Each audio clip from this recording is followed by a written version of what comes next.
From Anshei Sphard-Beth Emeth congregation, it's time to take 10 minutes for Torah with Rabbi Joel Finkelstein. Welcome to our discussion of Shavuot, Insistent Acceptance. Today's lecture we'd like to dedicate in memory of the family of Andrew Sigel, who perished in the Holocaust, whose names will follow our discussion. We know that Shavuot is the holiday of Gerut. It's a holiday of conversion. We read the book of Ruth for no reason less than that the Jewish people at Mount Sinai actually did convert to Judaism. They went to the mikveh of Chivsu Simotam, they washed their clothing. They accepted Nasev Nishma, they accepted the mitzvos. They had a bris in Egypt. With that, at Mount Sinai, the Jews became the Jews. We became those who Asher Bachar Banu Mikol Amim V'Natalanu Et Torah, those who God chose us from all the nations and gave us the Torah. And that's why we read about Ruth, a woman who accepted the Torah. The beautiful words of Ruth echo in our ears each year as we read them. Amich ami v'Elokayich Elokai. Your people are my people. Your God is my God. I'd like to suggest that this can be read in two ways. First way to read it is that we have Ruth and Orpah insisting that they stay with their mother-in-law. The mother-in-law gives them a long speech telling them they must go home. In response to that, she says, do not adjure me to leave you, to go away from you, because where you go, I will go. Where you rest, I will rest. Your people are my people. Your God is my God. Where you die, I will die. That's where I will be buried. So may God do and so may he increase. In other words, she swears to God, for only death will separate between us. When her mother-in-law saw that she was insistent about going, they continued to walk together. Ruth joins the Jewish people, eventually becomes the mother of King David. So it's just a beautiful statement. Sort of like Nasev Nishma, we will listen and we will do. We will do and we will listen, that the Jews said at Sinai. However, I'd like to suggest a second reading as well. And that is that Ruth and her mother-in-law are engaged indeed in a mother-in-law, daughter-in-law kind of discussion, perhaps argument, and it works much more like this. Naomi turns to Ruth and says, look, Ruth, your sister-in-law is going back to her gods and her people. Go with her. Go. It's a tremendous insult. It's a tremendous test. This Ruth has lived in the family for 10 years. She didn't become the incredible Ruth in 5 seconds when she decided to come with Naomi. Naomi knows her for 10 years. They've mourned together over their husbands. They've lived together. They've suffered together. They've starved together. They've made do together. And for her to say that you should go back to your gods, go back to your people, is an insult to her marriage to her husband. It's an insult and a challenge to who Ruth is. And she says to her, go back to your gods. These are not, you never really converted, did you? You never really became part of our people, did you? You're just like Orpah. And surely Orpah didn't leave. She didn't decide to leave that second. Perhaps some tension had developed. Perhaps there are some reasons why Orpah had every reason to leave the family. But Ruth was different. Surely Ruth wasn't born yesterday. This tight relationship has been there long ago. She turns to her and says, there's no one else there. Just the wind is blowing. They're walking through the deserts of Moab. She says to her, go back.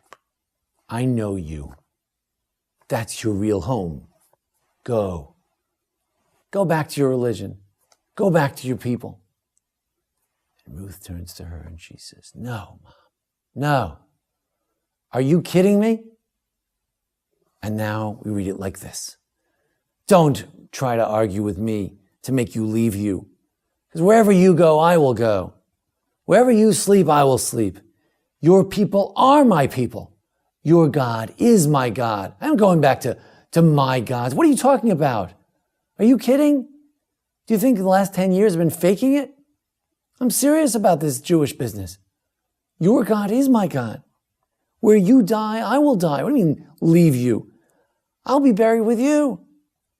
I swear to you. If you have any doubt, I'm swearing to you, only death will do us part, because nothing can separate us. You know that. And don't think I have one shred of allegiance to my former people. I am part of this family. Don't you understand? You think my marriage was a sham? You think my perhaps conversion beforehand was a sham? It's absolute. There's no question about it. Then, and only then, when Naomi sees she sees that she's truly forceful, insistent about going with her. She makes a forceful plea. She stopped speaking to her. She stopped trying to convince her to go.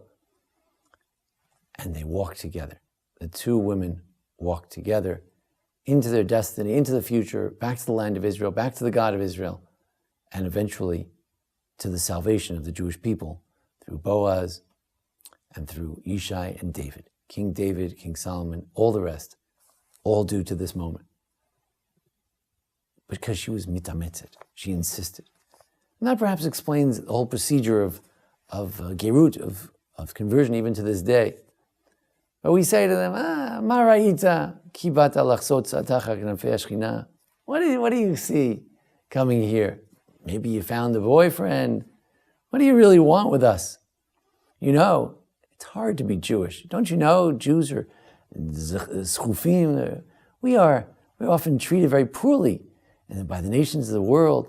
You don't really want that, do you? It's only when the convert begins to get irked and says, don't try to do this getting rid of the convert kind of thing. Don't try to pull that off on me. I'm serious. I'm not one of those candidates. I'm a serious candidate. I'm serious, but I've been thinking about this for years. Then and only then, in the Beit Din, the rabbis begin to engage with the person and begin to consider the idea of conversion. Mitametzet, because the person shows strong will to do so. It's only when they're challenged that they're forced to express their innermost feelings and say, what an insult. What do you mean, do I want to come under the divine wings? Of course I want to come under the divine wings. Of course I want to be part of the Jewish people, part of the nation of Israel, part of the mitzvos.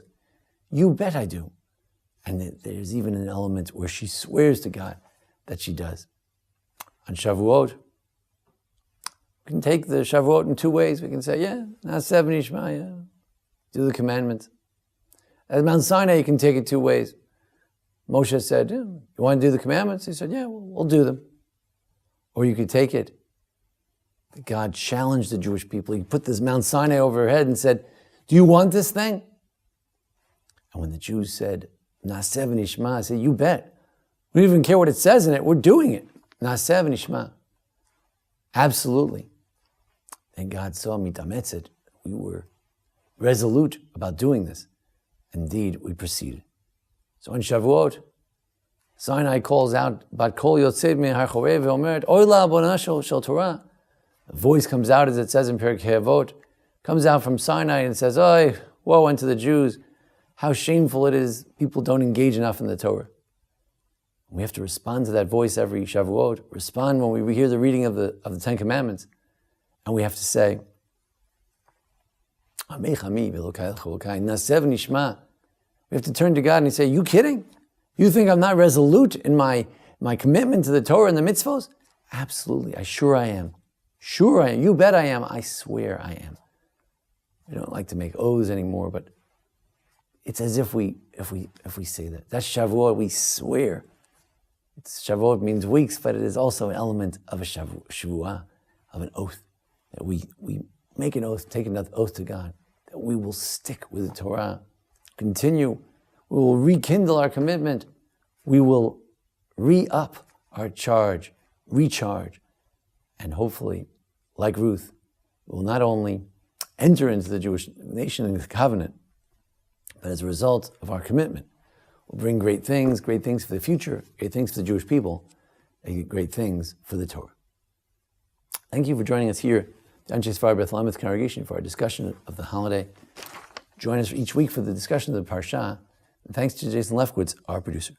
We want to thank Erica Siegel for sponsoring the webcast this week in memory of her family who perished tragically in the hands of the wicked Nazis, Yimach Shemam, during the Holocaust. Bayla Siegel, David Siegel, Eliyahu Siegel, Menashe Siegel, Mordechai Siegel, Moshe Siegel, her siblings, and her parents, Yosef Menachem Siegel, Yuta Siegel. Wish them Hizichram Baruch, Hashem Yikom Damo. May their memories be a blessing. Shama should have an aliyah. We thank Erica for her contribution and donation. Thank you. This has been 10 Minutes for Torah with Rabbi Joel Finkelstein. To learn more, visit asb.org.